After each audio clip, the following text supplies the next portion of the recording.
اور اب سنتے ہیں ایک اچھی سی کہانی جس کا نام ہے عجیب توبہ۔ پیارے بچوں، ایک تھا لڑکا، نام تو اس کا فراز تھا، لیکن پیار سے سب اس کو گڈو کہا کرتے تھے۔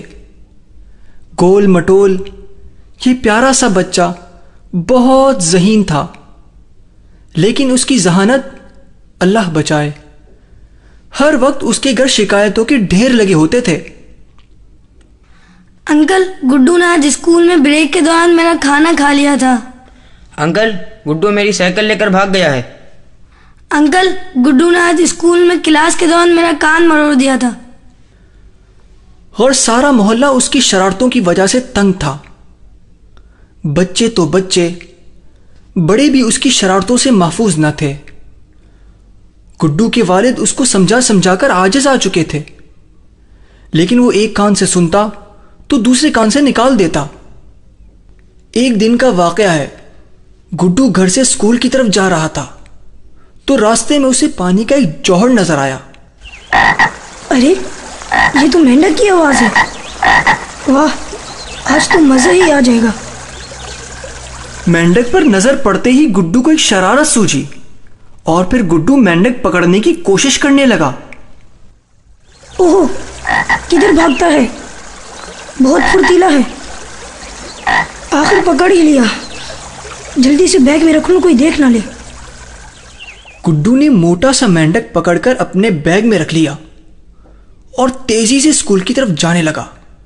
اسکول پہنچ کر سب سے پہلے وہ کلاس روم میں گیا اور ماسٹر صاحب کی میز کی دراز میں اس کو رکھ دیا، اور پھر بڑے اطمینان سے اسمبلی ہال میں پہنچ گیا۔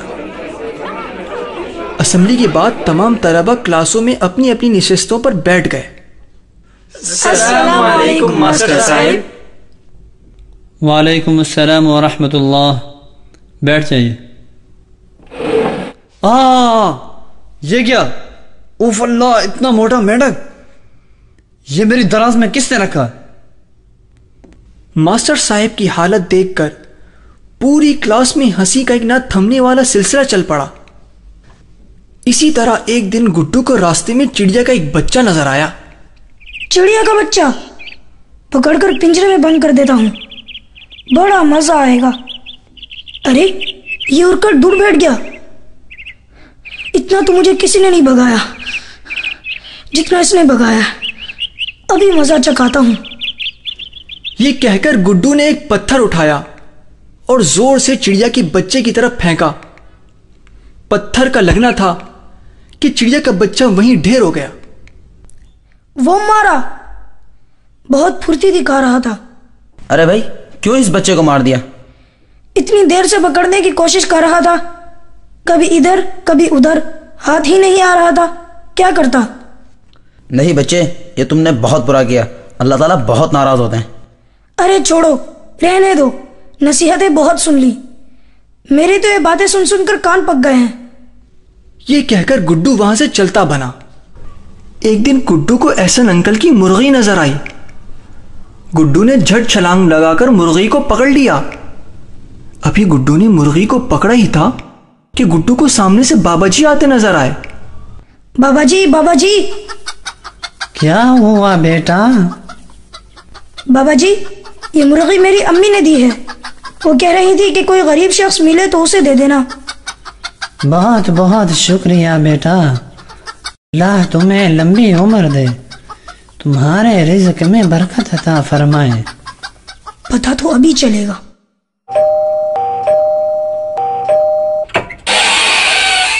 کیا بات ہے، بار بار کیوں گھنٹیاں بجا رہے ہو؟ انکل، وہ ایک بابا جی یہاں سے گزر رہے تھے، انہوں نے آپ کی مرغی پکڑی اور بغل میں دبا کر چل دیے۔ ارے کہاں ہے وہ؟ جلدی بتاؤ۔ ابھی گلی کے کونے پر ہی ہوں گے، آپ جلدی سے جائیں، کہیں وہ مرغی لے کر نکل نہ جائیں۔ بس یہ سننا تھا کہ احسن انکل دوڑتے ہوئے گئے اور بابا جی کو پکڑ لیا۔ ارے میاں، شرم آنی چاہیے، اس عمر میں بھی چوری سے باز نہ آئے تو کب باز آؤ گے؟ بیٹا کیا ہوا؟ تم مجھے کس بات پر چور کہہ رہے ہو؟ میں نے تمہارا کیا چرایا ہے؟ اچھا، چوری بھی اور پھر سینہ زوری بھی، بغل میں ہماری مرغی دبائے ہوئے ہو اور پھر پوچھتے ہو کہ کیا چرائے؟ صاحب جی وہ دراصل... ارے چھوڑو میاں، بس رہنے دو. آج تو مزہ ہی آ گیا. بڑے میاں کو ایسا سبق سکھایا ہے کہ مرتے دم تک یاد رکھیں گے. سارے دن کی شرارتوں سے تھک کر گڈو میاں گھر پہنچے. رات کا کھانا کھایا. تھکے ہوئے تو تھے ہی، فوراً بستر پر لیٹ گئے. آج سارے دن کے واقعات اس کے ذہن میں گھوم رہے تھے. یہی کچھ سوچتے ہوئے نہ جانے کس وقت گڈو کی آنکھ لگ گئی. نہیں بچے، یہ تم نے بہت برا کیا. اللہ تعالیٰ بہت ناراض ہوتے ہیں. بیٹا کیا ہوا؟ تم مجھے کس بات پر چور کہہ رہے ہو؟ میں نے تمہارا کیا چرایا ہے؟ جب صبح ہوئی تو گڈو کے والد صاحب گڈو کو جگانے آئے. بیٹا اٹھو، دیکھو سورج کتنا روشن ہو گیا ہے. نہ تم نے فجر کی نماز پڑھی ہے، نہ ہی ناشتے کے لیے آ رہے ہو. اوہ، آج تو مجھے پارک بھی جانا ہے کیونکہ اسکول کی چھٹی ہے.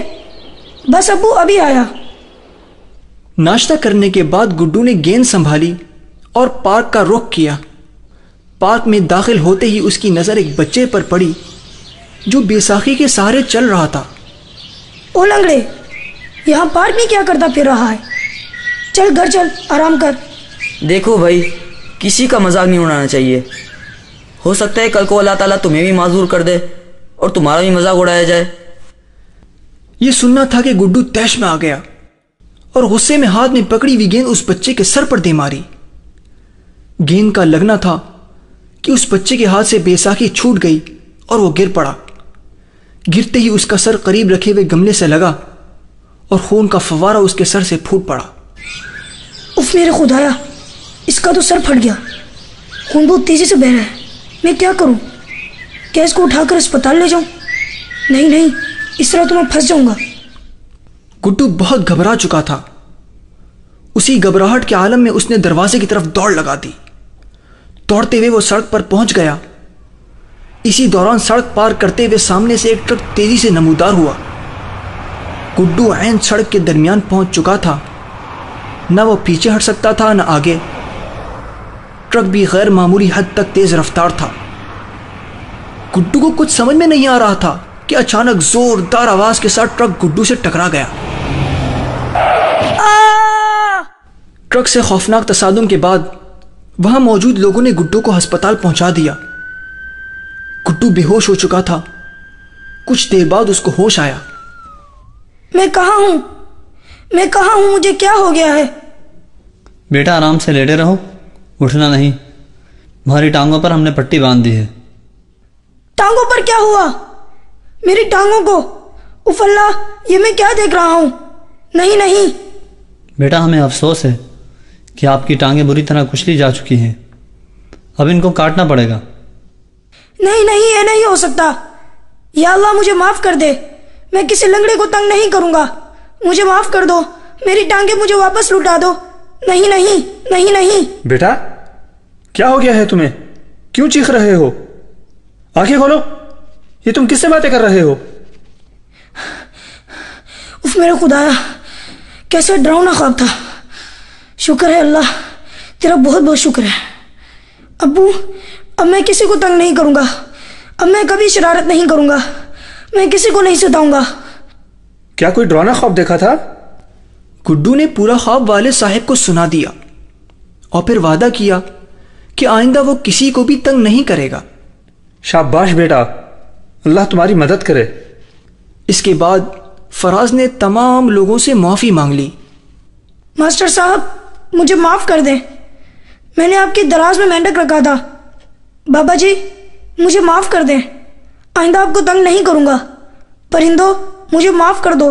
میں اب کسی کو بھی تنگ نہیں کروں گا. اس کے بعد گڈو پورے محلے کی آنکھوں کا تارا بن چکا تھا. کیسی لگی آپ کو یہ کہانی؟ یقیناً آپ میں سے بہت سارے ایسے بچے ہوں گے جو دوسروں کو تنگ کر کے خوش ہوتے ہوں گے، لیکن دوسروں کو تکلیف پہنچانا بہت بڑا گناہ ہے. اللہ تعالیٰ سخت ناراض ہوتے ہیں، اور پھر جب تک وہ بندہ معاف نہ کرے اللہ تعالیٰ بھی وہ گناہ معاف نہیں کرتے. پھر کہیں ایسا نہ ہو کہ جب میدان حشر قائم ہو تو ہم یہ سوچ کر بہت خوش ہو رہے ہوں کہ ہم نے تو کبھی نماز نہیں چھوڑی، کبھی روزہ نہیں قضا کیا، ہمارے پاس تو نیکیوں کا بڑا ذخیرہ ہے، لیکن ایک شخص ادھر سے آیا کہ یا اللہ اس نے مجھے تنگ کیا تھا، چنانچہ کچھ نیکیاں اس کو دے دیں۔ پھر ایک شخص آیا کہ یا اللہ اس نے مجھے مارا تھا، چنانچہ کچھ نیکیاں اس کو، اس طرح ساری نیکیاں ختم۔ حدیث میں ایسے شخص کو مفلس کہا گیا ہے۔ اللہ تعالیٰ ہم سب کی حفاظت فرمائے اور دوسروں کو تکلیف پہنچانے سے بچنے کی توفیق عطا فرمائے۔ اوہو، کہیں آپ نصیحتیں سن کر پریشان تو نہیں ہو گئے؟ نصیحتیں سن کر پریشان نہیں ہونا چاہیے، بلکہ خوش ہونا چاہیے اور اس پر عمل کرنے کی بھرپور کوشش ہونی چاہیے، اور اگلی بات سن کر تو یقیناً آپ خوش ہو جائیں گے۔ جی ہاں، لال بجھکڑ کا قصہ۔ تو آئیے سنتے ہیں لال بجھکڑ کا قصہ۔ بھائی لال بجھکڑ، اتنی تیز تیز کہاں چل دیے؟ سر لال بجھکڑ کہو، سر لال بجھکڑ، سمجھے؟ اچھا بھائی، سر لال بجھکڑ کہاں جا رہے ہو؟ منڈی جا رہا ہوں گدھا خریدنے، گدھا خریدوں گا اور پھر اسی پر کھیت جایا کروں گا۔ سر لال بجھکڑ انشاءاللہ تو کہہ دیں۔ ارے بھائی، انشاءاللہ کی کیا ضرورت ہے؟ پیسے میری جیب میں، گدھا منڈی میں، منڈی جاؤں گا لے آؤں گا۔ ارے بھائی گدھے والے، یہ گدھا کتنے کا ہے؟ ارے 2 دانت اور 4 ٹانگوں والا کڑیل گدھا ہی نہیں، صرف 10,000 روپے میں۔ ٹھیک ہے، گدھا تو ہے اچھا، اب میں تمہیں پیسے دیتا ہوں۔ اوہو، ارے میں لٹ گیا، ارے میں لٹ گیا، کوئی کمبخت میری جیب کاٹ گیا، ارے میں لٹ گیا، بڑی مشکل سے پیسے جمع کیے تھے۔ جب لال بجھکڑ صاحب لٹنے کے بعد حیران و پریشان واپس جا رہے تھے تو راستے میں وہی شخص ملا۔ کیا ہوا سر لال بجھکڑ، کیوں پریشان ہو؟ گدھا کہاں ہے؟ ارے بھائی انشاءاللہ کیا بتاؤں، انشاءاللہ میں تو لٹ گیا، منڈی جاؤں گا لے آؤں گا۔ ارے بھائی گدھے والے، یہ گدھا کتنے کا ہے؟ ارے 2 دانت اور 4 ٹانگوں والا کڑیل گدھا ہی نہیں، صرف 10,000 روپے میں۔ ٹھیک ہے، گدھا تو ہے اچھا، اب میں تمہیں پیسے دیتا ہوں۔ اوہو، ارے میں لٹ گیا، ارے میں لٹ گیا، کوئی کمبخت میری جیب کاٹ گیا، ارے میں لٹ گیا، بڑی مشکل سے پیسے جمع کیے تھے۔ جب لال بجھکڑ صاحب لٹنے کے بعد حیران و پریشان واپس جا رہے تھے تو راستے میں وہی شخص ملا۔ کیا ہوا سر لال بجھکڑ، کیوں پریشان ہو؟ گدھا کہاں ہے؟ ارے بھائی انشاءاللہ کیا بتاؤں، انشاءاللہ میں تو لٹ گیا، انشاءاللہ میری جیب انشاءاللہ کسی نے کاٹ لی، میری ساری زندگی کی کمائی انشاءاللہ کمبخت جیب قطرہ انشاءاللہ لے گیا۔ یہ بظاہر تو ایک لطیفہ تھا، لیکن اس کو لطیفہ سمجھ کر ٹال نہ دیجیے گا، ورنہ بہت ہی نقصان اٹھانا پڑے گا، جس طرح بیچارے لال بجھکڑ کو اٹھانا پڑا تھا۔ اب آپ کے